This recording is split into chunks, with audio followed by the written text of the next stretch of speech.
오늘은 조선 역사상 가장 논란이 많은 왕 중 한 명인 제14대 왕 선조에 대해 이야기해 보려 합니다. 선조는 1567년부터 1608년까지 41년이라는 긴 기간 동안 재위했던 왕으로 그의 치세는 임진왜란과 정유재란이라는 조선 역사상 가장 큰 국난과 맞물려 있습니다. 선조에 대한 평가는 극도로 복잡합니다. 한편으로는 뛰어난 인재들을 등용하여 조선이 외침으로부터 살아남을 수 있게 했다는 긍정적 평가가 있는 반면 다른 한편으로는 국가적 위기 상황에서 지도자로서의 자질을 전혀 보여주지 못했다는 혹독한 비판이 존재합니다. 특히 임진왜란 당시의 행보는 현재까지도 역사학계와 일반인들 사이에서 치열한 논쟁의 대상이 되고 있습니다. 선조가 현재까지도 비판받는 가장 큰 이유는 바로 이순신에 대한 처우입니다. 현재 세종대왕과 함께 가장 존경받는 위인 중 한 명인 이순신을 선조는 노골적으로 의심하고 박대했습니다. 이는 단순히 군신관계의 문제가 아니라 인간 대 인간으로 봐도 매우 한심한 수준이었습니다. 선조는 전란 직전 원균을 전라자수사에서 경상우수사로 실질적으로 영전시켰고 이후 원균의 허풍만을 믿고 삼도수군 통제사 이순신을 파직시켰습니다. 그리고 원균을 그 자리에 임명하여 부산포로 진격하라는 명을 내렸는데 이는 결국 칠천량해전의 참패로 이어졌습니다. 당시 선조가 이순신을 파직한 명목은 적의 본진인 부산을 공격해 부산으로 향하는 가토 기요마사를 잡으라는 어명을 거역했다는 것이었습니다. 하지만 이는 적이 흘린 가짜 정보였을 가능성이 높았고 당시 가토는 이미 바다를 건너온 상황이어서 그를 잡으라는 명령 자체가 무의미했습니다. 더욱 문제가 된 것은 선조가 그 중요한 자리에 무능한 원균을 앉혀놓았다는 점입니다. 원균은 허장성세만 높았을 뿐 실제 능력은 부족했고 결국 칠천량해전에서 조선 수군이 괴멸당하는 결과를 초래했습니다. 이로 인해 정유재란이 확대되었고 일본군은 과거 임진왜란 때 발을 들이지 못했던 전라도를 마음껏 유린할 수 있게 되었습니다. 칠천량해전의 패배로 남원성과 황석산성, 전주성이 일본군에게 함락되면서 수천의 백성과 군사들이 죽었습니다.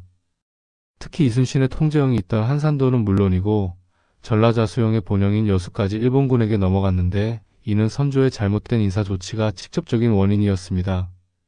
선조는 칠천량해전 이후에도 반성하지 않았습니다. 자신의 잘못을 인정하기는커녕 하늘의 잘못이라고 책임을 회피했고 명량해전에서 13척으로 300척의 일본 수군 대함대를 상대로 기적적인 승리를 거둔 이순신을 두려워하며 그가 전사하는 그날까지도 경계하고 시기했습니다. 이순신에 대한 선조의 태도는 단순한 인사 실수를 넘어서 국가 존망의 위기를 자초한 중대한 과오였습니다. 이순신의 뛰어난 전략과 전술 능력을 인정하면서도 그를 견제하려 한 선조의 속내에는 자신의 권위에 대한 과도한 집착이 자리하고 있었습니다. 선조의 또 다른 큰 문제는 임진왜란 발발 시 보여준 무책임한 도주 계획이었습니다. 일부에서는 이를 전략적 후퇴로 옹호하기도 하지만 실제 선조의 의도는 전혀 달랐습니다. 선조의 후퇴가 정당화되려면 후퇴 이후 다시 병력을 모으고 방어선을 재정비하는 등 일본군에 맞서 조선을 지키려는 행보가 있었어야 했습니다. 하지만 선조는 그런 노력을 전혀 하지 않았습니다. 대신 당장의 군사적 대응은 당시 겨우 10대 중후반이었던 세자, 광해군과 신하들에게 모두 떠넘긴 채 아예 나라를 버리고 요동을 넘어가려 했습니다. 선조의 요동 도주 계획이 실현되지 않은 것은 그가 마음을 돌려서가 아니었습니다. 명나라 측에서 일국의 왕이 전쟁 중에 왜 나라를 버리고 외국으로 오냐며 받아주지 않았기 때문입니다. 선조가 어찌나 빠르고 간단히 나라를 버렸는지 명나라 조정에서는 선조가 도주하는 것이 계략이며 일본과 내통하여 명나라를 치려는 음모가 아닌지 의심할 정도였습니다. 선조는 의주로 도주하는 과정에서도 백성들의 피난을 방해하는 행보를 보였습니다. 임진강에서는 배를 불태우고 평양성에서는 평양성을 지키겠다고 백성을 속이고는 밤에 몰래 도주했습니다. 이는 왕이 백성을 보호해야 한다는 기본 의무조차 저버린 행위였습니다. 더욱 문제가 된 것은 선조가 도주 과정에서 보인 일관성 없는 태도였습니다.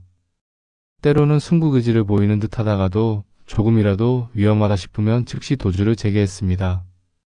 이런 행동은 신하들과 백성들에게 극도의 혼란을 가져다 주었고 조선이라는 국가체제에 대한 신뢰를 근본적으로 훼손시켰습니다. 선조의 파천은 단순한 피난이 아니라 사실상의 항복 선언에 가까웠습니다. 조선의 왕이 한양을 버리고 도주한 것은 일본군에게는 더할 나위 없는 선전 효과를 가져다 주었고 조선 백성들에게는 절망감을 안겨주었습니다. 선조는 군사 전략에 대한 이해가 부족했습니다. 그는 육군과 수군에게 부산으로의 진격을 계속해서 명령했는데 당시 상황을 제대로 파악하지 못한 무리한 명령이었습니다. 부산이 일본군의 상륙 지점이라는 점에서 그곳을 공격하면 큰 타격을 줄 수 있다고 생각했지만 일본이 그런 곳을 그냥 방치할 리가 없었고 조선 육군과 수군 모두 부산의 일본군을 공격할 형편이 안 되었습니다. 이런 무리한 명령으로 인해 육군 총사령관인 권율과 해군 제독인 이순신이 난처한 상황에 놓였습니다. 이순신이 거듭 육군과 합동작전을 해야 한다고 건의했음에도 선조는 이를 무시했습니다. 선조의 군사적 판단은 현실을 반영하지 못한 탁상공론에 가까웠습니다. 선조의 전략적 무지는 정보 수집과 분석 능력의 부족에서도 드러났습니다. 첩보망을 제대로 구축하지 못했고 일본군의 실제 동향을 파악하지 못한 채 추측과 희망사항에 근거한 명령만을 내렸습니다. 특히 가토 기요마사의 이동 경로에 대한 잘못된 정보를 바탕으로 이순신을 파직시킨 것은 그의 정보 판단 능력이 얼마나 부족했는지를 보여주는 대표적인 사례입니다. 또한 정과의 보고에 대한 사실관계 확인을 명확히 하지 못해 이순신을 파직시키고 원균을 그 자리에 앉힌 것도 선조의 군사적 판단력 부족을 보여주는 사례입니다. 일본 육군의 육상 보급선을 흔들어 놓은 의병 지휘관들에 대한 하대 역시 옹호할 여지가 없는 처사였습니다. 선조는 전쟁의 본질을 이해하지 못했습니다. 전쟁은 단순히 군사적 충돌이 아니라 국가의 모든 역량을 총동원해야 하는 종합적인 국력의 대결임을 깨닫지 못했던 것입니다. 이로 인해 민심수습, 보급체계 구축, 동맹국과의 협력 등 전쟁 수행에 필요한 다양한 요소들을 제대로 관리하지 못했습니다. 선조는 조선 역사상 사관들에게 유례없이 혹심하게 조롱과 비난을 받은 왕입니다. 선의파동에 대한 기사들을 보면 그의 졸렬한 인격과 행동에 대한 신랄한 비난을 찾을 수 있습니다. 사관들은 열심히 나라 망치고 200년 왕조를 자기대의 헌신책처럼 내다버렸던 왕이 죄책감을 이기지 못하고 빼어난 세자에게 왕위를 물려주겠다는데 이거야말로 아주 훌륭한 생각이라며 직격탄을 날렸습니다. 선조가 전쟁 중에 보였던 온갖 추태 때문에 권위가 너무 떨어져서 평시라면 반역에 버금가는 하여 요구가 대놓고 제기되는 초유의 사태까지 벌어졌습니다. 선조 25년 1592 11월 7일 상소가 바로 그것으로 남이순, 송일옥 등의 유생들이 동궁에게 양해하라며 상소를 올리며 압박을 가했습니다. 선조는 조선 종묘 역사 중에서 선의 선언을 가장 많이 남발한 임금이었는데 그 선의 파동은 전부 속이 훤히 들여다보이는 쇼에 불과했습니다. 선조는 이런 양의 파동을 자신의 끈 떨어진 권위를 다시 세우는 데 이용했지만 결국 이는 후계자 교육의 실패로 이어졌고 조정에 피바람이 불어닥치는 원인을 제공했습니다. 선조의 선의 파동은 총 4차례에 걸쳐 일어났는데 매번 신하들의 만류로 철회되었습니다.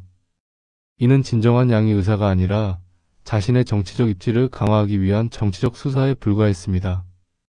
특히 광해군에 대한 복잡한 감정과 영창대군에 대한 편애가 섞이면서 왕실 내부의 갈등이 심화되었습니다.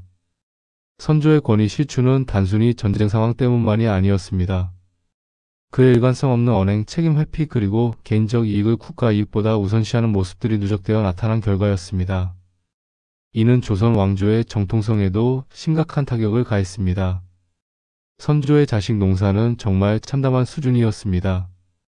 광해군과 영창대군, 일부 어린 자식들을 제외하면 왕자들의 정신 상태가 매우 좋지 않았습니다. 단순히 능력이 부족한 정도가 아니라 횡령, 폭행, 강간, 연쇄살인을 저질러 왕족만 아니었으면 즉시 목이 잘릴 수준의 흉악범들이었습니다. 순하군은 수원으로 기양을 간 뒤에도 온갖 흉악한 짓을 저질러 백성들과 지방관들이 도망을 가 수원이 허허벌판이 될 정도였습니다. 임해군의 경우 순하군을 애기 수준으로 만들 정도의 폐악질을 벌여 신하들이 대놓고 죽이라고 상소를 올릴 정도였습니다. 조선의 왕족 중에서도 단연 최악의 인성을 가졌다 꼽을 수 있는 임해군, 순하군, 정원군이 모두 선조의 자식들이었는데 선조는 죄를 저지른 자식들을 훈계하거나 처벌하지 않고 감싸고 돌았습니다. 이로 인해 백성들의 피해가 이만저만이 아니었고 임진왜란 때 항전하는 백성들의 사기에도 악영향을 미쳤습니다. 심지어 백성들이 임해군과 순하군을 일본군에게 넘겨버리는 반역죄를 저질렀음에도 불구하고 큰 처벌을 면했는데 일본 군조차 그럴만했다며 이해할 정도였습니다. 이는 조선 왕실의 권위가 얼마나 땅에 떨어졌는지를 보여주는 극단적인 사례였습니다. 선조의 왕자 교육 실패는 단순히 개인적 차원의 문제가 아니었습니다. 왕실이 백성들의 도덕적 모범이 되어야 한다는 유교적 이념이 완전히 무너진 상황이었습니다. 백성들이 전쟁의 고통 속에서 왕실을 바라보며 희망을 찾아야 할 때 오히려 절망과 분노를 느끼게 만든 것입니다. 특히 임해군의 경우 세자 후보로까지 거론되었던 인물이 저지른 각종 범죄 행위는 조선 왕실의 미래에 대한 불안감을 가중시켰습니다. 선조가 이런 아들들의 행실을 제대로 교정하지 못한 것은 그의 부모로서의 무능력을 보여줄 뿐만 아니라 군주로서의 자질 부족을 드러내는 것이기도 했습니다. 선조의 공신 책봉도 많은 문제가 있었습니다. 전란 후 선무공신 책봉에서 원균을 1등으로 강제로 올린 것은 전적으로 선조의 의지였습니다. 애초 신하들이 원균을 2등에 놓았으나 선조가 원균의 공이 작지 않다며 1등으로 올렸고 이순신은 1등 중에서도 원혼에 봉했습니다. 더 문제가 된 것은 자신을 호종한 호선공신은 80명이 넘었는데 실제로 전쟁에서 공을 세운 선무공신은 고작 18명이었다는 점입니다. 한마디로 자신과 함께 의주까지 도망친 관료들 위주로 공신을 책봉한 것입니다. 이는 진정한 애국지사들에게는 상당한 모독이었고 향후 조선의 공신 제도에 대한 불신을 낳았습니다.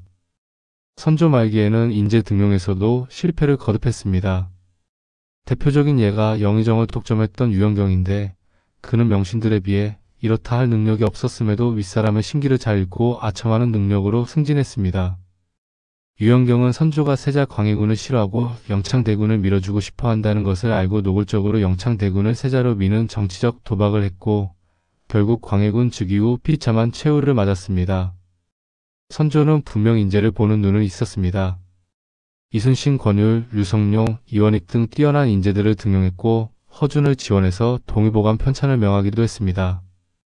또한 한석봉을 등용해 조선시대 표준 글씨체를 마련하게 했습니다. 하지만 문제는 인재를 선발한 후의 활용에 있었습니다. 선조는 뛰어난 신하들이 자신의 권위를 위협할 것을 우려하여 적절한 시점에 견제하거나 숙청했습니다. 류성룡의 경우도 임진왜란 중 뛰어난 활약을 보였음에도 불구하고 전쟁이 끝나자 곧바로 파직되었습니다. 이는 선조가 국가의 장기적 발전보다는 자신의 단기적 권력 유지를 우선시했음을 보여줍니다. 선조 옹호론자들은 전쟁이 없었다면 명군이 되었을 것이라고 주장하지만 선조에 대한 평가는 이미 임진왜란 이전 25년이라는 긴 집권 기간도 반영된 것입니다. 명종대의 직전을 폐지하고 국고를 통일시키며 경국 대전주회를 편찬하는 등의 입법 실적이 있었던 것에 비해 선조대에는 확실한 제도적 개선이나 정부주도 문화사업에서 뛰어난 업적을 찾기 어렵습니다. 목능성세라고 일컬어지는 이 시기에 한문학 융성도 선조가 기여한 부분은 사실상 없다고 봐도 됩니다. 이는 명종대에 이미 절정에 다다른 민간의 문화 융성이 그대로 이어진 것에 불과했습니다. 오히려 선조는 이런 문화적 성취를 정치적으로 활용하려 했을 뿐 적극적으로 지원하거나 발전시키려는 노력은 부족했습니다.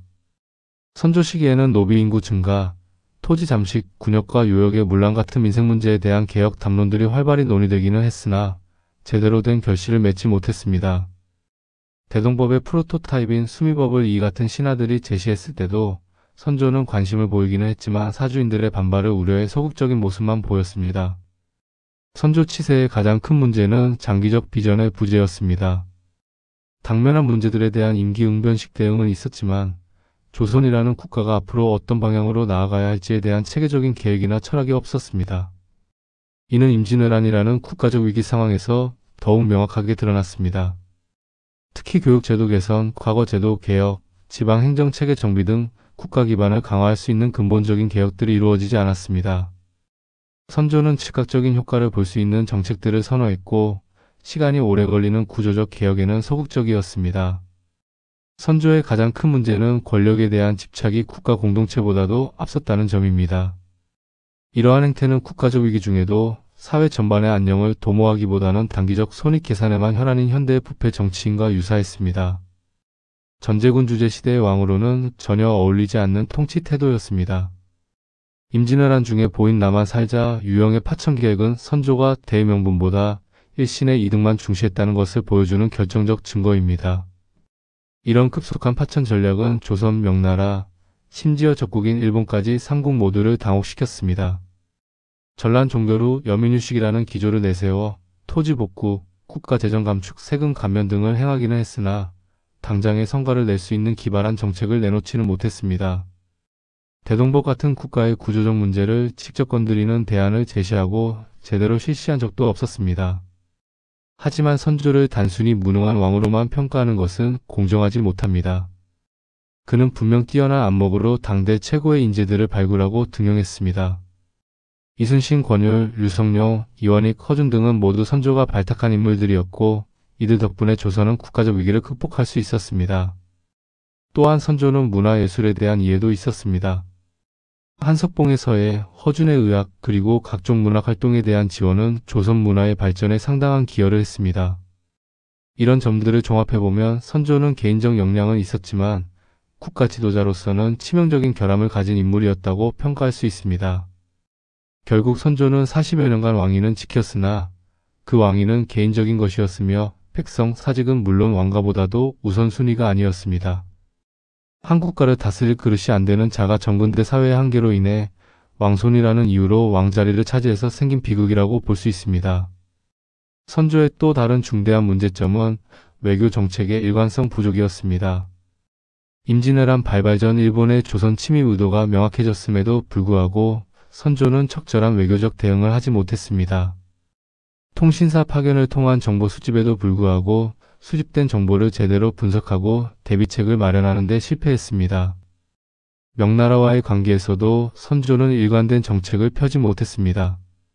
초기에는 명군의 파병을 요청하면서도 명군이 조선 내정에 개입하는 것에 대해서는 소극적으로 대응했습니다. 특히 명군 장수들과의 관계에서 보인 우유부단한 모습은 연합작전의 효율성을 크게 떨어뜨렸습니다. 정유재란 시기 명나라와 일본 간의 강화 협상 과정에서 선조가 보인 태도도 문제가 많았습니다. 조선의 의견이 제대로 반영되지 않은 상황에서 일방적으로 진행되는 협상에 대해 적극적으로 문제를 제기하지 못했고 결과적으로 조선이 전쟁의 최대 피해국이 되는 상황을 초래했습니다. 선조 치세 동안 조선의 경제 상황은 지속적으로 악화되었습니다. 임진왜란 이전부터 존재했던 구조적 문제들, 토지 겸병, 농민의 몰락, 상업활동의 위축에 대해 근본적인 해결책을 제시하지 못했습니다. 특히 조세 제도의 문제점은 심각했습니다. 토지세, 군역, 곡물 등 삼정의 문란으로 인해 백성들의 부담이 가중되었지만 선조는 이에 대한 효과적인 개선책을 마련하지 못했습니다. 이가 제안한 수미법 같은 혁신적인 정책에 대해서도 기득권층의 반발을 우려하여 제대로 추진하지 않았습니다. 임진왜란 이후의 복구 과정에서도 선조의 경제정책은 한계를 드러냈습니다. 전쟁으로 파괴된 농토와 가옥의 복구, 피난민들의 정착 지원 등에 대해 체계적인 계획을 세우지 못했고 대부분의 복구 작업이 민간의 자발적 노력에 의존했습니다. 상업정책에서도 선조는 보수적인 태도를 보였습니다. 임진왜란을 통해 국제무역의 중요성이 부각되었음에도 불구하고 해외 무역 확대나 상업진흥 정책을 적극적으로 추진하지 않았습니다. 이는 조선의 경제력 강화 기회를 놓치는 결과를 가져왔습니다. 선조 시대에는 분명 문화적 성취가 있었습니다. 허준의 동의보감, 한석봉의 서예, 그리고 다양한 문학작품들이 창작되었고 이는 조선 문화사에 중요한 발자취를 남겼습니다. 하지만 이러한 성과들이 선조의 적극적인 문화 정책의 결과라고 보기는 어렵습니다. 교육 제도에서도 선조는 큰 변화를 이루어내지 못했습니다. 성균관과 향교를 중심으로 한 기존의 교육체계는 그대로 유지되었고 새로운 교육 내용이나 방법에 대한 실험적 시도는 거의 없었습니다. 특히 실용적 지식이나 기술 교육에 대한 관심이 부족했던 것은 아쉬운 부분입니다. 과거 제도 역시 근본적인 개선 없이 기존의 틀을 그대로 탑습했습니다. 문과 중심의 관리 선발 방식으로 인해 실무 능력보다는 문학적 소양을 중시하는 경향이 지속되었고 이는 임진왜란과 같은 실용적 대응이 필요한 상황에서 한계를 드러냈습니다. 그럼에도 불구하고 선조가 허준에게 동의보감 편찬을 명한 것이나 각종 실록과 사서 정리 작업을 지원한 것은 긍정적으로 평가할 만합니다. 이러한 작업들은 조선의 지적 자산 축적에 중요한 기여를 했습니다. 선조는 조선 역사상 가장 복잡한 평가를 받는 왕 중 하나입니다. 인재를 알아보는 눈은 있었지만 그들을 제대로 활용하지 못했고 국가적 위기 상황에서 지도자로서의 자질을 전혀 보여주지 못했습니다. 특히 이순신에 대한 처우와 임진왜란 시의 무책임한 행동은 현재까지도 비판받는 주요 요인이 되고 있습니다. 선조의 사례는 리더십의 본질에 대해 중요한 교훈을 제공합니다. 개인적 능력이나 안목이 뛰어나다고 해서 반드시 훌륭한 지도자가 되는 것은 아닙니다. 진정한 지도자는 개인의 이익을 넘어서 공동체 전체의 이익을 우선시할 수 있어야 하며 위기 상황에서는 자신을 희생하더라도 구성원들을 보호하려는 의지를 보여야 합니다. 또한 선조의 사례는 권력의 속성에 대해서도 생각해 볼 거리를 제공합니다.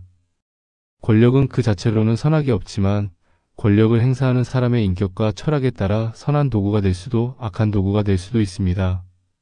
선조는 뛰어난 권력을 가지고 있었지만 그 권력을 자신의 안위를 위해서만 사용했기 때문에 결과적으로 국가와 백성에게 해를 끼쳤습니다.